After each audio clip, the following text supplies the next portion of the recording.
ఇండియాలో secondary infertility rate పెరుగుతోందని వైద్యులు ఆందోళన వ్యక్తం చేస్తున్నారు. సెకండరీ ఇన్ఫెర్టిలిటీ అంటే ఏంటి? ఈ సమస్య ఎందుకు వస్తుంది?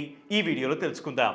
ఒక బిడ్డకు జన్మనిచ్చిన దంపతులు అబార్షన్ అయిన వారు రెండోసారి గర్భం దాల్చడం కష్టమవుతుందని వైద్యులు తెలిపారు. దీన్నే సెకండరీ ఇన్ఫెర్టిలిటీ అంటారు. ఇండియాలో సెకండరీ ఇన్ఫెర్టిలిటీ రేటు పెరిగినట్లు తాజా నివేదికలు చెబుతున్నాయి. నేషనల్ ఫ్యామిలీ హెల్త్ సర్వే ప్రకారం 1992 నుంచి 93 సంవత్సరంలో ఇన్ఫెర్టిలిటీ రేటు 22.4% ఉండగా 2005 నుంచి 2006 సంవత్సరంలో 25.3%కి, 2015 నుంచి 16 సంవత్సరంలో 30.7%కి పెరిగింది. సెకండరీ ఇన్ఫెర్టిలిటీ రేటు 2015 నుంచి 16 సంవత్సరంలో 28.6% ఉండగా ఇప్పుడు 30%కి పెరిగింది. రెండో బిడ్డ కోసం ప్రయత్నిస్తున్న దంపతుల్లో పెరుగుతున్న ఈ సమస్య వారిని మానసికంగా కుంగదీస్తుందని వైద్యులు అంటున్నారు. గర్భధారణ ఆలస్యం కావడానికి జీవనశైలితో పాటు వయస్సు కూడా కారణం కావచ్చంటున్నారు. 35 సంవత్సరాలు పైబడిన మహిళలు గర్భం దాల్చడం ఈజీ కాదంటున్నారు. అలాగే PCOS, సి సెక్షన్ జరగడం, థైరాయిడ్,